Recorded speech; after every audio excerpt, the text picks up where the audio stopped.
Welcome, everyone. Thank you for joining us.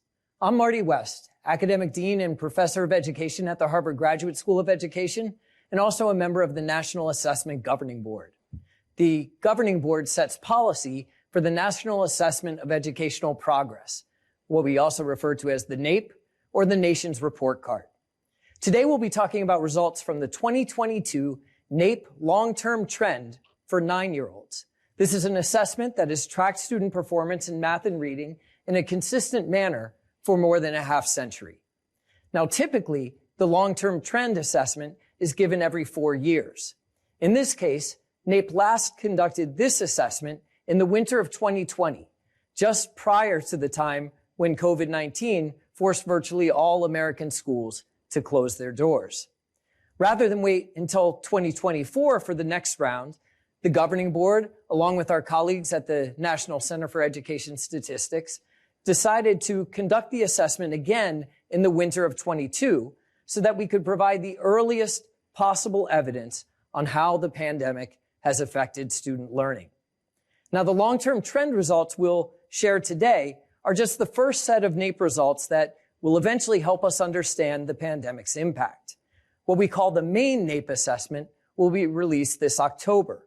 Those results will cover math and reading in both grade 4 and grade 8, and do so for 53 states or jurisdictions in addition to 26 urban school districts. But today's results will give us our very first glance at learning during the COVID era. I know we're all eager to see the data, but before we talk about the nation as a whole, let's spend a few minutes remembering what COVID was like for individual students. We asked a group of 9-year-olds to tell us about their learning experiences during the past 2 years, and they were very honest.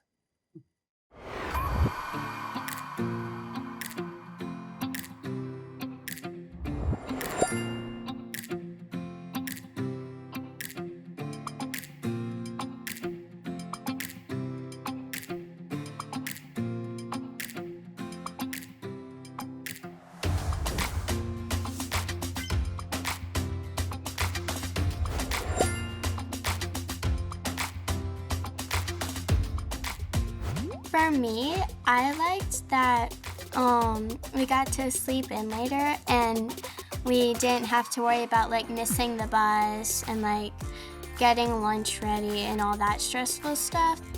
Last year, online, it was really a struggle for me because I'm a person that likes to work in person. The one thing that I didn't like is we didn't get to go in person like we are right now, and we didn't get to have the opportunities that we have right now, seeing our friends and actually playing with them. Well, when we were on Zoom in 2nd grade and 3rd grade, you were there just to learn, to pay attention, so you couldn't really make friends.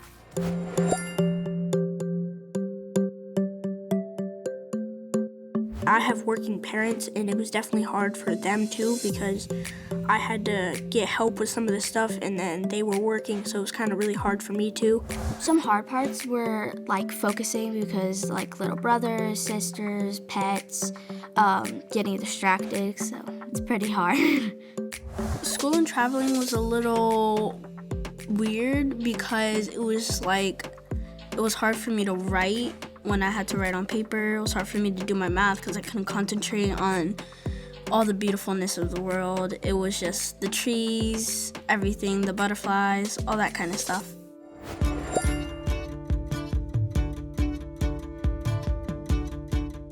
It's been great, actually. I met a lot of new friends here.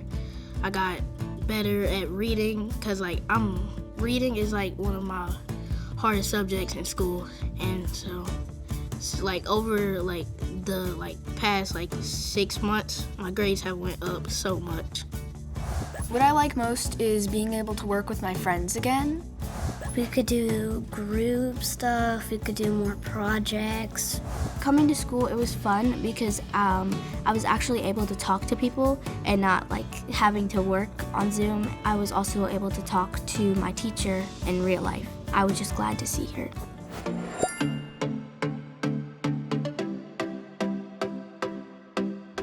What I like most is how the teachers push you to be the best you are and make sure you can push through really hard situations. And like when your life is not going how you want it to be, the teachers always help you with things like that. And they push you to be the greatest you can. I like about school, I like everything.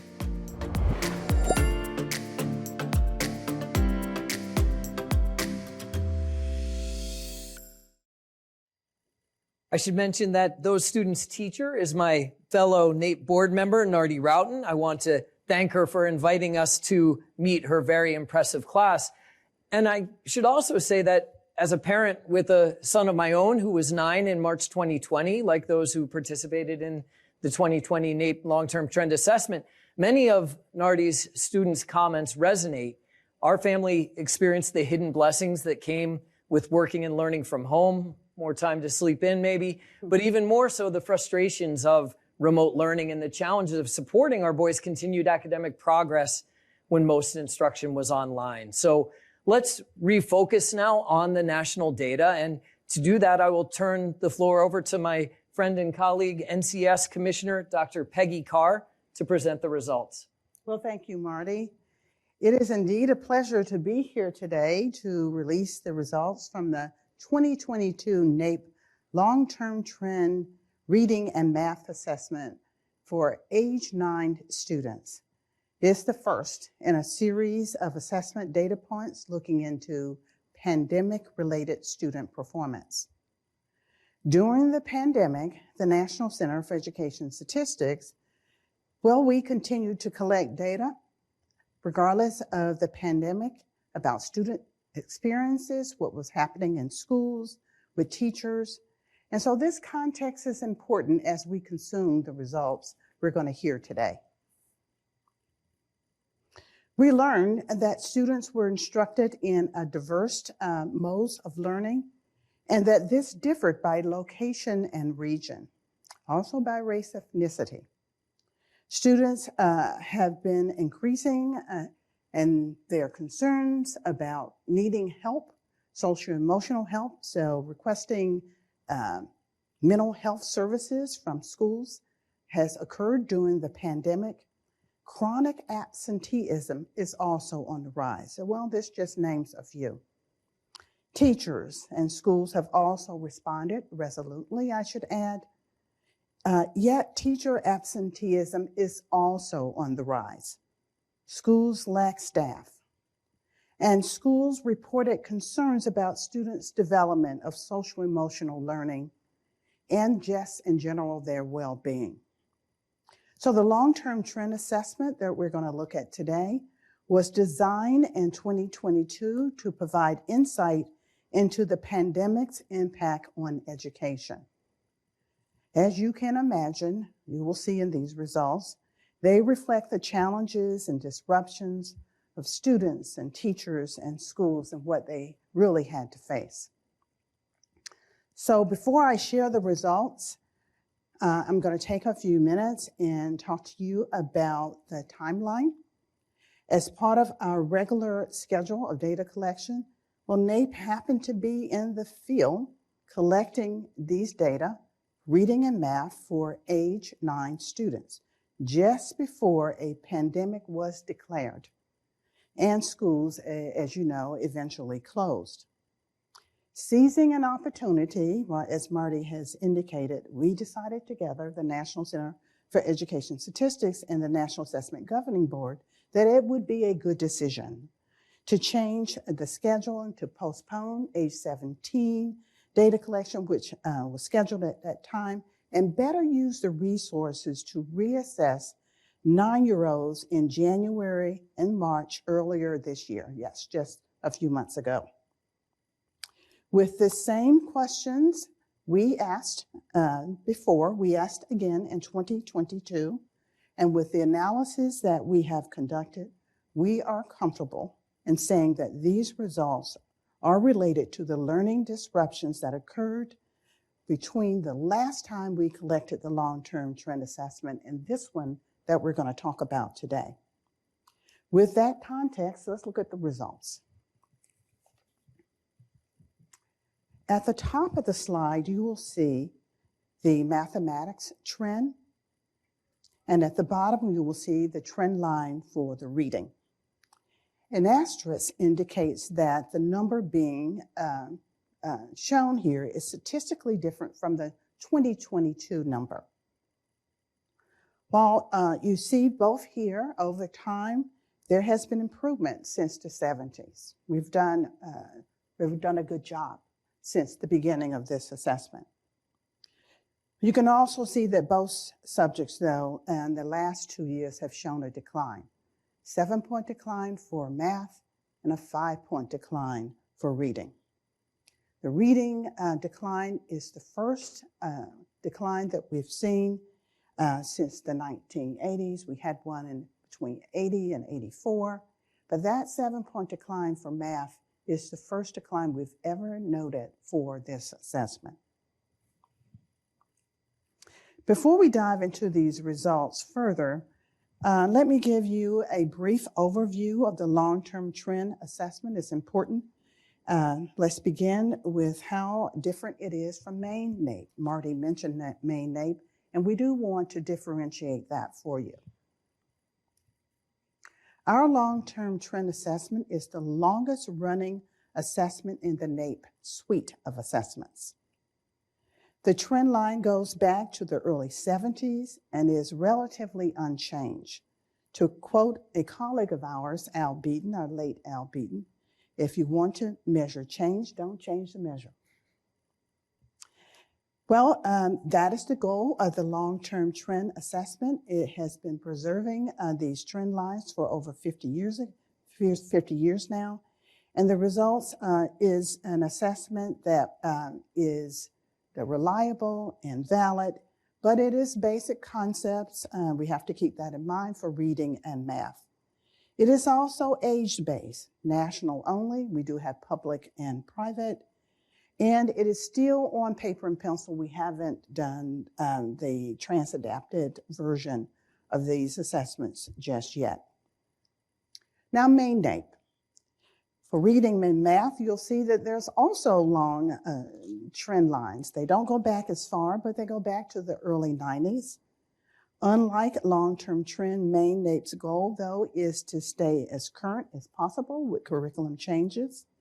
It measures more complex concepts compared to long-term trend. It's a grade-based assessment, and it has state data, as you heard Marty say. And we have our Trial Urban District Assessment, and we've nicknamed it TUDA. And finally, this assessment is administered on tablet as opposed to the paper and pencil. As with all NAEP assessments, we assessed only a sample of American students across the country. Not all students are included, but representative of all students nonetheless. This helps provide an accurate estimate of performance with minimal disruption of students in schools. The design also helps to reduce the burden. The 2022 long-term trend sample included almost 15,000 students from several hundred schools across the United States. 92%, and this is important for our discussion today, 92% of the schools sampled in 22 were also sampled in 2020. That strengthens the connection between these two data collections. This is something we purposely did, and it improves our ability to make inferences about what has happened here. Both long-term trend math and reading are on 500-point scales, but they are separate scales. They're not directly comparable in that way. They were not administered to the same students or scaled together psychometrically or any of those important factors. They do include performance levels, which are a little different from the achievement levels we have on Maine NAEP, but they are useful in understanding what the scale is telling us. Finally, after the cognitive section is completed, students take a few minutes to answer some questions about their educational environment and their experiences. And for the first time in long-term trend, we decided to add a questionnaire for the schools, which we normally don't do. But for both of these, we also added a COVID module, which was important for us to understand the context of this assessment given where we are in the COVID recovery. Now let's dive into the mathematics results. Long-term trend NAEP data, math data emphasizes just basically bare computation with a focus on numbers and numerations. It's mostly multiple choice items and assess basic skills and recall of definitions. Here we see the overall trend for mathematics, and as I indicated before, there's a 7-point decline. Now this downward arrow says that decline, that 7 points, is statistically significant, meaning that we can be confident that this is not random. It is a real drop. To get a better understanding of how performance looks across the distribution, we like to examine scores by percentiles, as you see here. Specifically, the 10th and 25th represents a lower performing students. You'll hear us refer to them in that way. The 75th and 90th will we hear us refer to them as higher performing students, and the students sort of in the middle, the 50th is shown here as the 50th percentile. So you see a decline for all of these students across the entire distribution. And what is important to note is that 11-point decline and that 12-point decline is a steeper decline and significantly different from the 3-point decline at the top of the distribution. So all students experience a decline in this assessment from 20 to 22, but students at the bottom experience a steeper decline. To see what these points actually mean, I'm going to overlay the performance levels that I mentioned, starting with the 150. Students at the 150 know basic addition and subtraction and are developing rudimentary classification skills. Students at level 200 can add 2-digit numbers and know some basic multiplication skills. And students at level 250 can compare information from graphs and charts and are developing the ability to analyze simple logical relations. Now, given the overall score decline, that 7-point decline that I discussed earlier, you may have already guessed that the percent of students at or above these performance levels has also declined since 2020, and you can see here they have. The change at 250, for example, means that 37% of 9-year-olds can engage in the higher order mathematical thinking necessary to advance to higher order math concepts, whereas 2 years ago it was 44%. So you can see that is a significant decline we need to think about. And the 97% at or above 150 there at the bottom means that 3% of 9-year-olds didn't have the most basic skill levels higher than the 2 years ago. Well, it was higher than 2 years ago. So there's some concern there as well. So here we see the average scores for all 4 regions: the West, the Midwest, the South, the Northeast, and you can see a significant decline for all. Down 5 points for the West, the Midwest down 9 points, the South 7 points, and 8 points for the Northeast. These are all statistically significant drops. They are not random. Here you see mathematical findings by race ethnicity. The scores you see on the screen are for the 2020 scores, Now I'm going to bring in the 2022 scores. And what you're going to see here that there have been significant drops for 3 of the races. For Black students, down 13 points, Hispanics down 8 points, and for white students down 5 points. And I should also reiterate, to better understand these declines, that the 10th through the 75th percentile decline for all 3 of these groups. And for Black students, the 90th percentile also declined. So fairly systemic declines for these students. One other point is that the 13-point decline for Black students is larger than the 5-point declines for white students, and it actually widened the gap between them such that Black students were really driving the widening of the gap.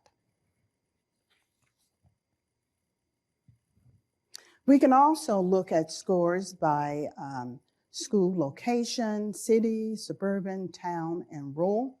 And what you'll see here is that they're all down. 7 points in city, 9 in suburban, town down 7, and rural down 5 points.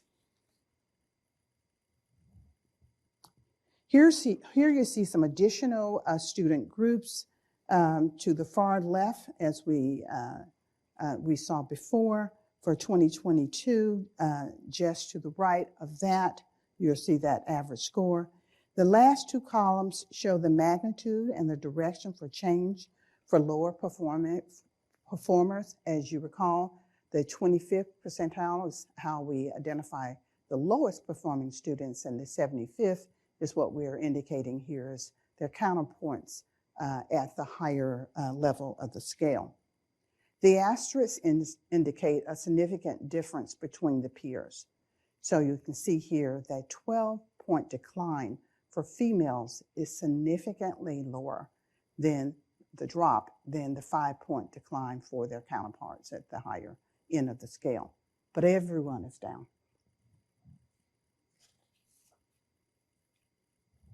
Well, that's it for math.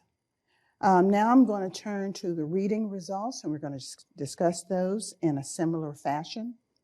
Long-term trend reading mostly measures retrieving explicit information and making low-level inferences. Is over 90% multiple choice, and it has mainly short texts that are mostly expository. So let me remind you, this is the 5-point decline that I showed you earlier, and it is statistically significant. We're going to move right away to the percentiles, as you can see here, so we can see what is happening across the entire distribution. Like math, the whole distribution took a step back. Both higher and lower performing students declined compared to 2020. But also like math, a decline at the bottom. The 8 points for the 25th and the 10 points for the 10th percentile are steeper declines than that 3 points that you see there at the 75th percentile and the 2 points that you see there for the 90th percentile. Again, the lower performers are losing ground at a higher rate in both reading and math is the summation here. To understand how these points on the scale align with skills, I'm going to again bring in the performance levels. At level 150, readers can follow brief written directions and carry out simple, discrete tasks. When you look at the chart, you can see that the 10th percentile is approaching a place on the scale that represents the most basic reading. That 10th percentile is now going from 164 to 155, and the 150 is where students are able to carry out simple, discrete reading tasks. So that's an area of concern. Level 200 indicates the ability to locate and recall facts and combine ideas to make inferences based on short, uncomplicated passages.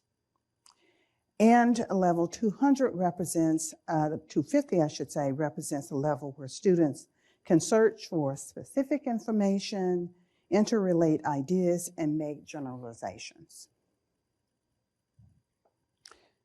So in this slide, you'll see here how this average decline, again, it was a 5-point decline, remember, results in movement across these performance levels that help us understand what students are able to do all along the scale. Looking at 150, almost 1 in 10 9-year-olds will struggle doing the most basic reading skills. And the 5-point overall decline led to only about 1 in every 5 students reaching the 250 level, which is demonstrating the ability to interrelate ideas and make generalizations. Here are the regional data for the reading assessment, and we see that students in the West are the only region, the only group to not show a decline. That's interesting. Point of discussion. The Midwest and the Northeast experienced a 7-point decline, in the South, a 6-point decline. So again, summation, in both reading and math, there are no longer a measurable difference across the regions. Point of discussion. The reading data show that the same 3 groups that declined in math also declined here. So Black students are down 6 points. Actually, they're all down 6 points. Is a similar pattern that we're seeing here. Next, let's go to school locale. Here we'll see another no change for students in city and students who attended schools in the regional, in the setting of the rural setting. Students in town and suburban show significant declines, 8 and 9 points. One note is that this decline for students in the suburbs has resulted in a gap between them and the students in the city. It has narrowed to the point where there is no longer a difference between the 2 groups. Looking at other groups, we see that many show declines. There's one exception here, a particular note, English language learners, say numerical decline, but not significantly so. But there are still a lot of declines here. And you can see with the asterisk, which indicates a comparison as in the previous chart, of the lowest performers, the 25th percentile, to their counterparts at the higher end of the scale as being significantly different, and that is true for males.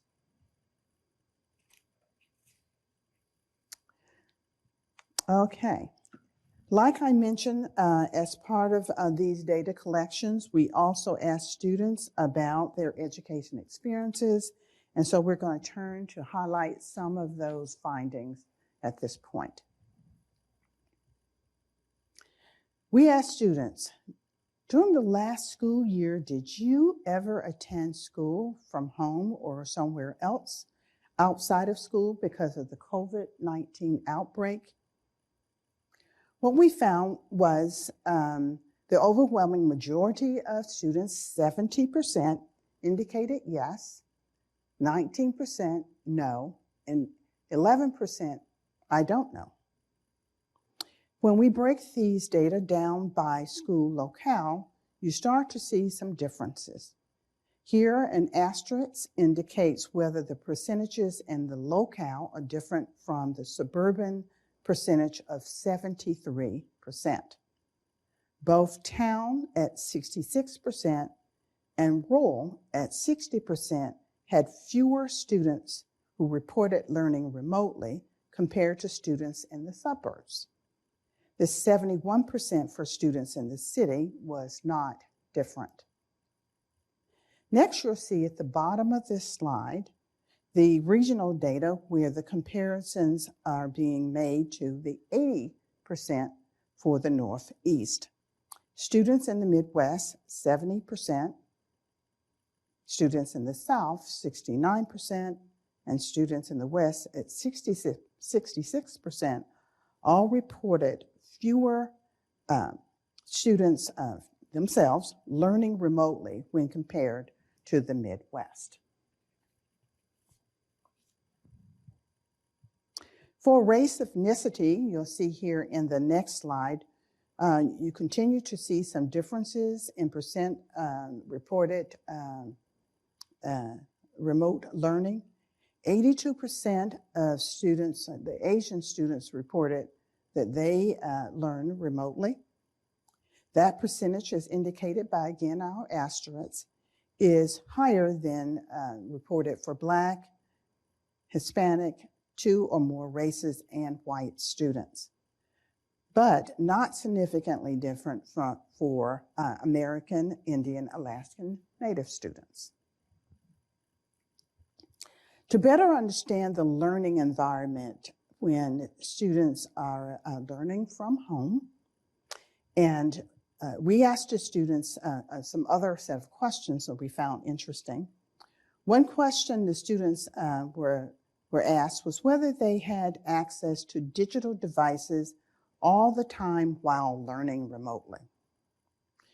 We then separated these students into lower performers. By now, you know that's the 25th percentile, and students in the higher level, that's the 75th percentile, as indicated here in the darker blue. An asterisk means that the percentages for the lower performers is different from the higher performers. What we have found is that 61% of lower performers versus 83% of higher performers had access to a digital device all the time. We also asked about whether the student had access to a teacher at least 1 or 2 times a week or so, and could they ask for help from the teacher. And what is shown here is that 39% of the lower performers had access to a teacher in that way, which is lower than the 60% reported by the higher performing students. A couple of other questions that we thought were interesting to ask were around the confidence of students during their remote learning experiences. We asked students if they felt they could recognize when they didn't understand something. You can see here, double the amount of higher performers said that they could recognize when they couldn't understand something compared to lower performers, 66% compared to 33%. Finally, we asked, while learning remotely, was there someone available to help that you could ask for help? Again, higher performers were more likely to say that they had someone that they could ask for help, 81% versus 62% of lower performers. Okay, we're going to summarize now some of the key points. Here you see both line graphs that we've shown before, the math on the top and the reading on the bottom. These declines show for math that students today know about what we were able to assess back in 1999. You can see here on the graph that then that score was 232. Also, the declines for reading show that 9-year-olds today are not different from the 9-year-olds that we measured in terms of how they performed on this assessment back in 2004. The percentile story is also twofold, as you can see here in this chart. First, across the distribution, both lower and higher performing students are declining. Secondly, the decline for lower performers are steeper than the declines for higher performers, suggesting that there has been more impact of the events in the last 2 years for those who are struggling the most, who are already struggling the most. So now let's ignore the point that prior to this pandemic, we should not ignore the point, Marty, I should say, that these students were already struggling, and so things have been exacerbated for them. So finally, here in this slide, I've already covered the first 2 points. I'll jump right to the third.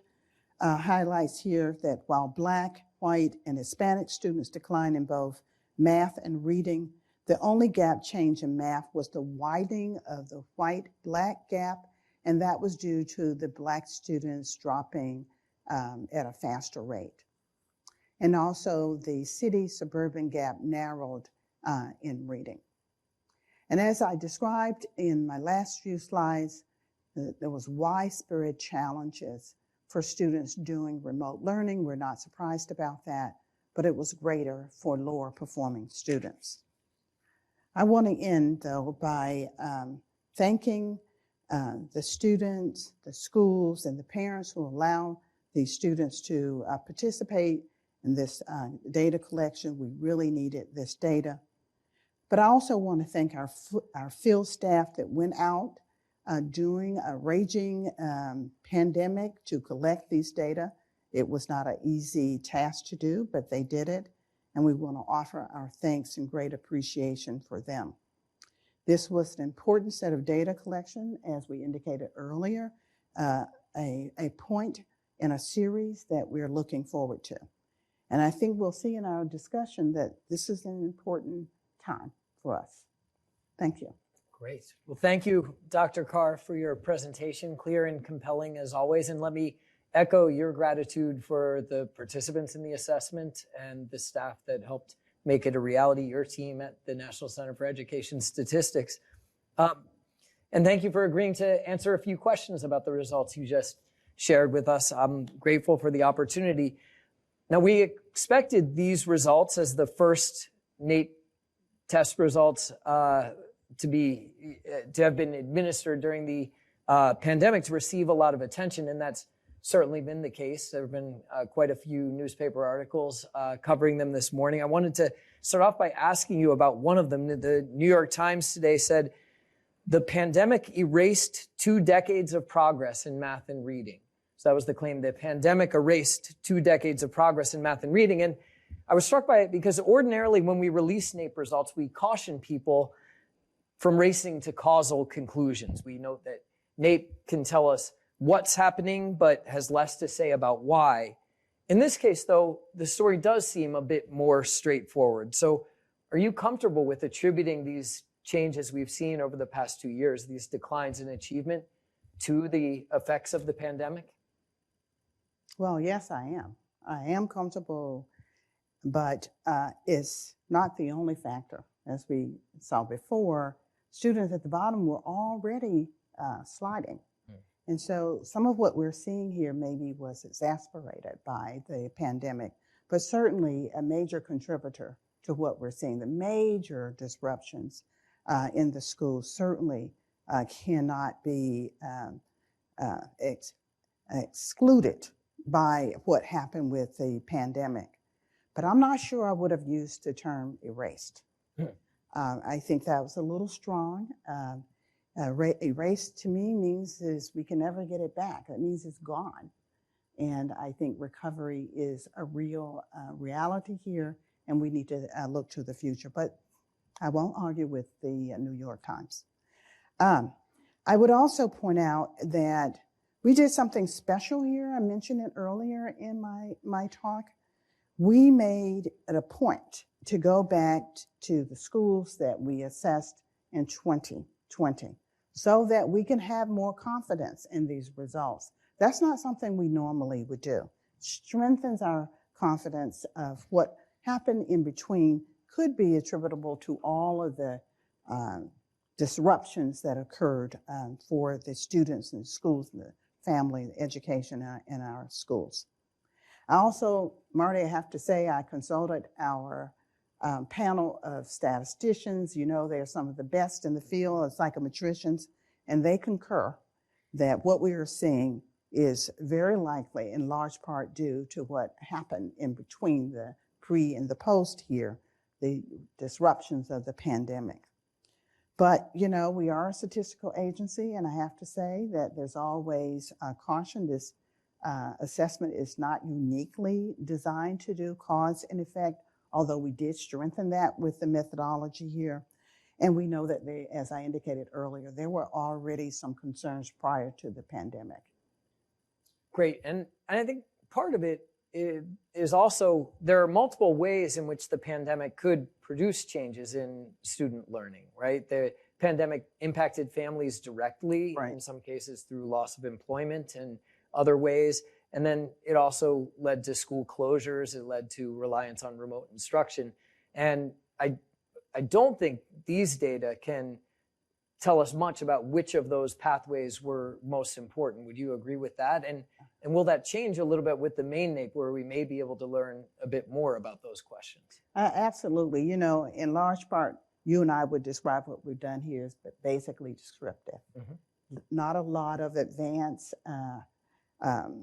statistical analysis, HLM analysis, which we would use in our vernacular, to unwrap and determine how these factors differentially impacted what we see here.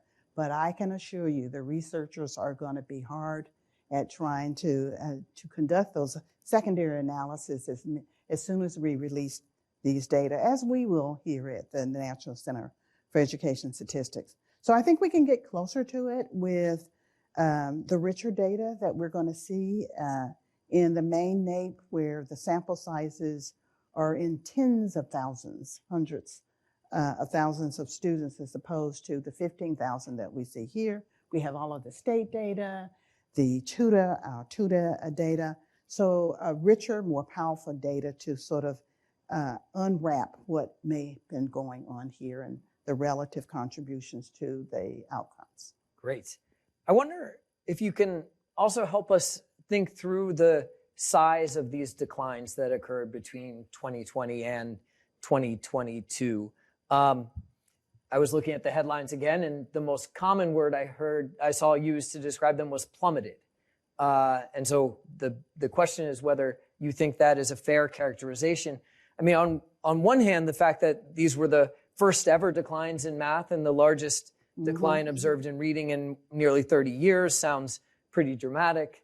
On the other hand, someone might be listening and saying, you know, a drop of 7 points in math and 5 points in reading on a 500-point scale, you know, that sounds a little bit trivial. So are there benchmarks we can use to help us figure out whether plummeted is the right way to think about what we just saw? Well, let's all agree, and I think you will agree with me, that these declines are not trivial.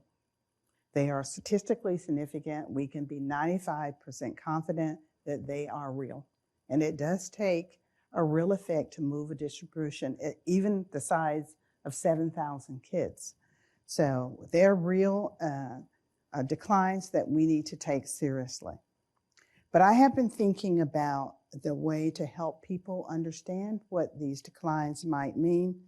You know, you and I both have kids, and when we get their test results, we want them at the top of the percentile ranking, right? We want them in the 90th percentile or the 98th percentile, because that means that they've scored better than 98% of the students who also took the test. So one way to think about what has happened here is that the average score of students in 2022 would have been placed on the in percentile terms at the 38th level in 20. It dropped that much. And so that's not good. No one wants to be at the 38th percentile compared to what we determine is good. So that's a big drop that we need to consider as dramatic. Thank you. That's helpful. And as well, you were just helping us understand the movement for the average student. There were also, as you noted in your presentation, dramatic differences in the changes experienced by higher and lower scoring students.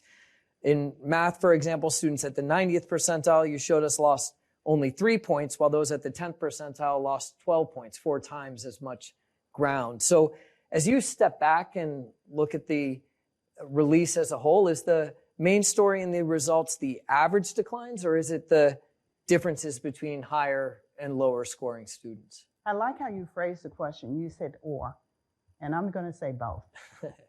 I think we have a twofold story here. I think the main scores, the average scores declining is historic. I mean, let's not deny that. A 7-point decline, we've never seen a 7-point decline in the history of the math assessment. And even the 5-point decline, although there's been a numerical decline before that was not statistically significant, the last one we had that was statistically significant was in the 80s. So this is historic in terms of the main results. But you're right also to bring in a conversation about the percentiles, because when we look at the entire distribution, sort of look under the hood, we are seeing that all the whole distribution is going down, and differentially so for students at the bottom of the distribution. So there's a story there. I think before, you and I work with this assessment all the time. Before, we had been worried and trying to get people's attention about students at the bottom of the distribution. But now we're seeing that they're dropping more than the students at the top of the distribution. And should I mention the fact, the students at the top were not dropping before. Now they're dropping, and the students at the bottom. So I think it's both. The main story, 2 parts, the average score as well as the percentiles. I'm glad you struggled to answer that question, because I stood back and thought about my own question. I wasn't able to choose either. I do think it's both. It's remarkable just how pervasive the declines were, even when a change for a particular subgroup turned out not to be statistically significant. Oh, yeah. It usually was still a numerical decline, and some of these subgroups are not particularly large in the long-term trend analysis, so we Right. shouldn't interpret that as no change. So really pervasive. I would That's agree. so striking. But then you don't want to ignore the fact that there is this pattern where Right. the lowest performing students did lose the most ground, and that is continuing a trend you and I have been worried about for some time. Right. So let's turn now, Dr. Carr, to some questions from the field. In a few moments, those of you joining us online can submit some questions. Actually, you can start submitting those questions now via Twitter. If you are interested in doing that, please post them on Twitter using the hashtag NAEP. That's NAEP, not NAPE, for those of you with less familiarity with the assessment. We're looking for the hashtag NAEP. And before we take any questions from the online audience, we do have a few questions that were submitted to us in advance, starting with one from an elementary school teacher in Alabama, a Miss Carla Lee Palmer. Declines in math were greater than those in reading. Does that follow a trend seen in other NAEP reports? And how should we view these results in light of the changing strategies that have been used in mathematical instruction over the last decade with Common Core? Well, first, Marty, let's thank Ms. Palmer for her question. It's a really good question. But first, let me point out that the reading and math assessments are different. They have different difficulty levels. They were developed differently, psychometrically, so we can't truly compare them. And no student that took reading also took math. So I want to point that out first. So we should be a little cautious even about saying that the decline is really larger in math than in reading, even though it sure looks like it from the results. I know. You know, in a geek talk, we wouldn't let that happen, but we get it, which is my next point to Ms. Palmer. And it is true that we see more pervasive declines in math across all subgroups for the past 2 years than we saw in reading. And you could remember the reading downward arrows that we showed. There were less of those than we saw in math. So it is true, her point about the pervasiveness for the math assessment. And even in the case of reading, there were some areas where regions of the country or locales were able to hold steady. So it is different. But we did go back and we looked at the results past decade for reading and math, not just for long-term trend, but also for main NAEP, there really isn't a pattern that we can say is consistent with this one. So I guess the answer to your question is no. But you had a second part to your question I think is discernible, but it's not going to be discernible until we get to that richer data that Marty and I have been talking about for a while in the main NAEP, when we have a richer set of data, lots more jurisdictions, more powerful statistical data, and we have contextual background questions from students and teachers, what their teaching best practices are and things of that sort that we really don't have here. That's where we can really sort of unwrap and get our fingers wet in these data. So let's hold off right now on jumping to conclusions or conducting analyses even of instructional strategies and how those have shifted in its relationship to achievement. But you hint that may be something we can do in the future. I had another thought in response to Ms. Palmer's question that I'm curious if you agree with. One pattern I've noticed in education research is that the effects of, say, attending a particularly high quality school or having a strong teacher or of experiencing a given intervention, they often do seem to be more pronounced in math than in reading. And one hypothesis that researchers have about why that may be the case is that math is more uniquely influenced by what happens in schools, whereas reading is even more so than math a product of everything a child experiences both inside and outside of schools. I wonder if that might help explain some of the patterns that we saw. It was I think school so. that was shut down. Yeah. No, I couldn't agree with you more. I think the literature is pretty strong that mathematical skills are more sensitive to schooling than reading. Students sort of get support more for reading in and out of schools. So I would concur with that. It'll be interesting to see how that pans out as we look forward to recovery. Great. Our next question comes from Jean-Claude Brizard. He was former CEO of Chicago Public Schools. Currently, he's the president and CEO of Digital Promise. The data is both affirming and disturbing in what we see happening in U.S. education in math and literacy. As a practitioner, as a former English learner, as a Black immigrant, I look at the ways in which we classify students and wonder, is it time to take a look at ways of better classifying groups of students to better inform the work of our practitioners? Well, Marty, let's us again thank John Claude for his question, a very, very important question and very timely, as it turns out. I'm going to address this question in terms of what I think is most relevant and what's happening in the federal statistical community at this time. There's a directive that is being revisited by the Office of Management and Budget. In our vernacular, we call it OMB. And the directive is Directive 15. It's entitled Standards for Maintaining, Collecting, and Representing Federal Data on Race Ethnicity. It is essentially how we collect information about the race of the student and the race ethnicity of the student in our data collections. Well, in June, the chief statistician of the United States made a decision that she's going to revisit this directive. And she's asked the federal statistical system, all of the major federal statistical offices, including the National Center for Education Statistics, to help investigate the revisit of how we collect these data. So Jean-Claude's question is right on the money.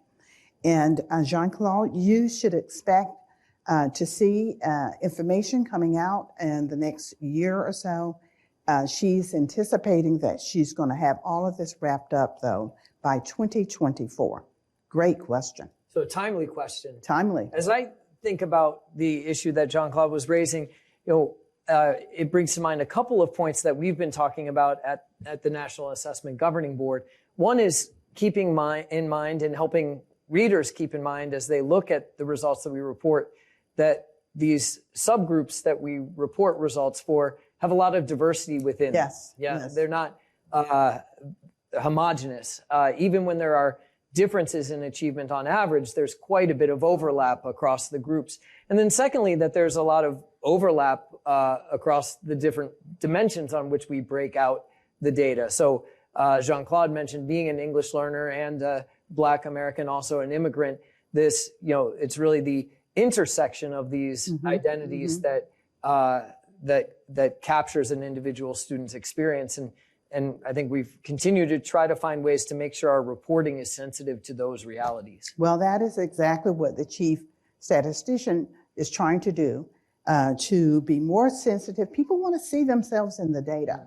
And you can't react on anything if you don't know what it is. You don't know what the differences are for certain subgroups. So, John, we need to commend him for bringing this up today. Great. And our final question is from Matt Chingus, who directs the Center on Education Data and Policy at the Urban Institute. NAEP scores are often interpreted as a measure of not just what students know, but how well schools are educating them. Can today's NAEP scores tell us whether schools are better or worse today than they were a generation ago, or do changes in students, families, and society make that impossible?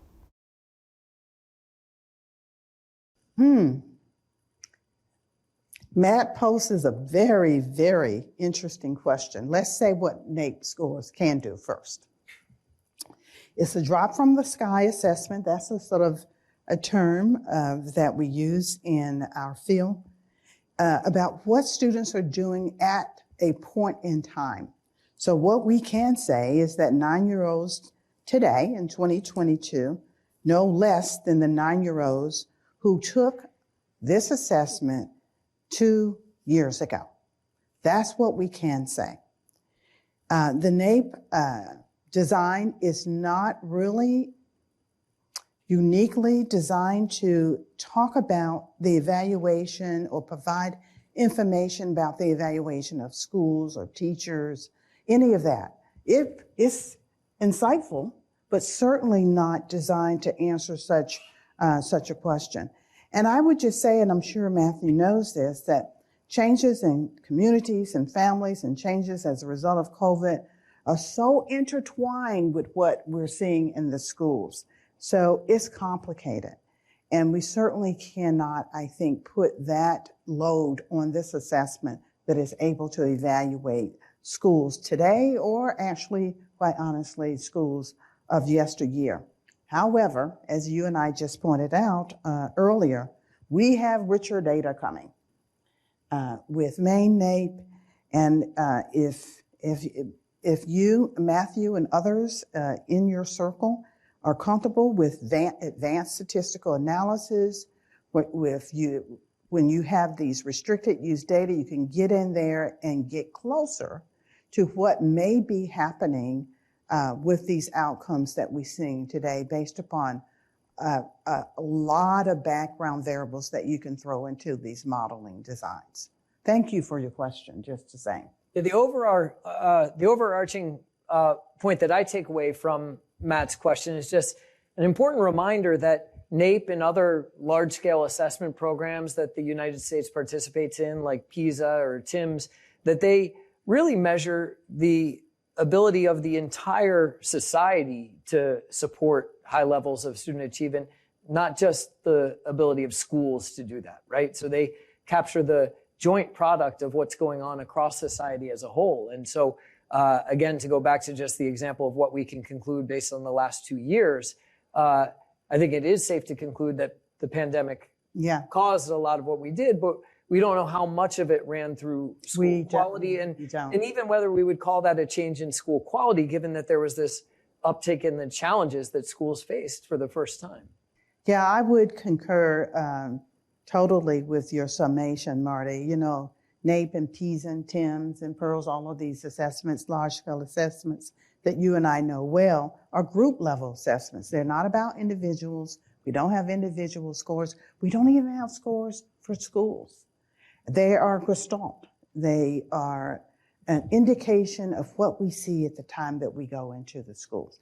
They are not longitudinal, and people need to keep that in mind.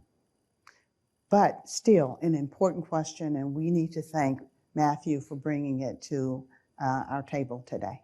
Great. Well, we're starting to get some questions popping up via Twitter, and I'm not sure you're going to be thanking these questioners because they're a little bit hard. So I'm gonna pose them to you. So here's the first one. What levels of increase in NAEP performance would you expect to see when we're ready to deem student learning as recovered in the pandemic era? So how much of an increase do we need to see to say we've recovered? And how long could we estimate this would take? That recovery question keeps coming up. Well, it depends. I think that recovery is going to be difficult to model because it's complicated and a lot of things are still evolving. We have disruptions in teacher vacancies and availability, absenteeism amongst our staff. We have mental health issues that are emerging. We don't really know exactly what this means. There are a lot of unknowns. So modeling behind this sort of moving target at this point, I think we need to be cautious about that.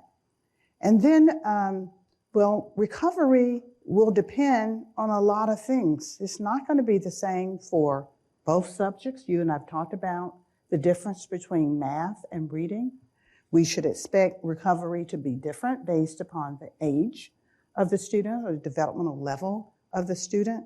And also all of this background, contextual activity that was going on for students of different races or income levels, all those various factors will influence what recovery looks like and how long it will take. I'm not saying it's not possible, but it is not a simple one number response. The other point I want to make, Marty, is that there's an equity issue here. We've been hinting about it all throughout our talk here. Before the pandemic, there were students who were already sliding in a way that made us both uncomfortable. And one has to ask themselves, recovery, what does that mean to go back to where we were before? I don't think we want to go back to where we were before because it will not be fair for some students. We have to do better than that moving forward. The other way of thinking about this question, as I was trying to think it through on my feet while listening to you, is that a very simple definition of when we've recovered would be just when we get the test scores and the various NAEP assessments back to where they were in 2020 on the eve of the pandemic, or 2019, whenever it was last administered. And that may just be a matter of waiting until students who are younger and whose K-12 experiences won't have been disrupted during this 2-year window advance to those grade levels. But that would say nothing about whether the students whose education have really been disrupted by the pandemic are recovering. And so I think as we think about recovery, we need to think about future scores for cohorts that are coming, but we also have to keep in mind that there's a large number of students right now who have been impacted, and it's incumbent on us to try to find ways to help them recover as individuals, in addition to thinking about how we recover as a society. Yes. And again, I would challenge, let's have a common definition or a definition that we're all comfortable with when we use this term recovery. Great. So another question coming in on Twitter. Are you able to pull out results for only public schools and only private schools in the new 2022 NAEP long-term trend data? Well, that one's not so hard. Not so hard. We can pull out public school data. We do have private school data in here, but the sample size was just too weak for us to report on separately. They are in here and they do contribute to the weighting and the overall estimates that we see here today, so we can say that these data represent the United States in that way. But we can't pull them out separately. We're not comfortable with the strength of the inferences you would get out of the sample size. Great. Now here is a hard one. Oh. Are you concerned about the larger standard deviations and standard errors associated with the 2022 reading scores compared to previous years? Was non-response or non-participation an issue? Actually, that's not a hard one because we looked at it and it was not an issue. And in fact, very little differences, participation rate at the student level or at the school level, or missing data, students skipping items or not reaching items, not appreciably different from what we saw in 2020. So yeah, that was an easy one. And we were holding our breaths, I have to admit that, before we looked at the data to make sure that that wasn't going to be a problem. So no, I'm not concerned about that at all. If I understand that last question correctly, the part that's asking about the larger standard deviations, at least, is in part capturing this phenomenon of greater divergence in scores between higher achievers and lower achievers. And so to some degree, that's not a problem, a signal of a problem in the data, but rather a finding of. Well, it's right. That's a good point. So let's be more pointed in our response to this question in that way. The top of the distribution and the bottom of the distribution did widen in these data, so you will see the variance spread to be a little wider, but all of them were declining. The bottom was just declining faster. So that is why there was a wider spread than what we saw in 2020. But that has nothing to do with the validity or the interpretation of these data. Thank you for that clarity. That was helpful. Great. Here's another one. NAEP long-term trend reading items, and I think this would be true of math items as well, have been the same since the 1970s. Could they be irrelevant to students' reading instruction and behaviors in the present day? Well, if you were listening closely to my talking points, I said it's relatively unchanged. So we have gone through, I want to say it was in 2006 or so, we went through and we took out those questions that we thought did not live up to today's standards of how you actually assess students, and they would be too archaic, and the students might not even understand what you're saying. We had different ways of how we introduced and interwove the questions about don't know and those sorts of things. The background questions used to be interspersed. So we have made some changes. So it's relatively unchanged. But psychometrically, we have kept the items, basically the majority of them basically the same. And we have done bridge studies. And you and I know what that means.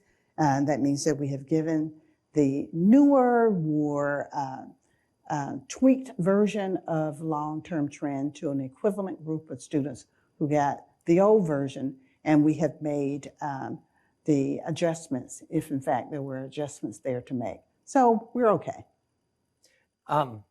Yeah, and I think we'll have an opportunity to learn something about, I guess, whether the issue of a misalignment with what students are being taught now is an issue in interpreting this results when we get the main NAEP results, because the main NAEP has a little bit of a different philosophy, right? It tries to evolve to align with the curricula that students experience. And so as a result, it's changed more over time, even though we don't want things, moving around all the time, right? Right. And so if we see similar patterns on the main NAEP this October, I think that will give us additional confidence that that's not really much of a factor for what we're trying to understand today. We're going to have more opportunities, not just main NAEP. You and I were talking earlier about the 13-year-olds and long-term trend. We're going to redo that one again with the paper pencil, so we'll have another chance to look at this. I said this earlier, we're going to triangulate, at least with our data, towards a conclusion about what we're saying. We're not going to jump to just one assessment and this is a good hint of what we think that we're going to see. It aligns with other formative assessments, but we should see what the other data brings us. Great. And one last question I want to pose from Twitter. I'll read it exactly as it's written and let you interpret it how you see fit. But it says, what is the best thing you would say to parents about this data?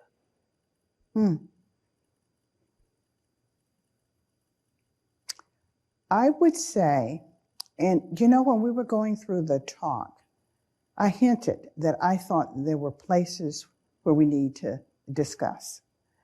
And there were a couple of places in the reading assessment where the regions of the country, I want to say the West in reading, and the cities were holding fast. I was pretty impressed with that, given all of what was the chaos and all of what was going on here. Someone was doing something right in the cities, and it wasn't just New York City, because this is all across the whole country. Someone was doing something right with regard to the reading.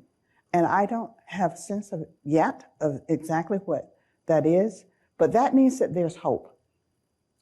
And because there was a lot going on with learning remotely and different types of remote, all remotes were not equal, all hybrids were not equal, but yet through it all, there's some hope with regard to what we were able to do as a community and keeping the scores steady for reading. That's what I would say to the parent.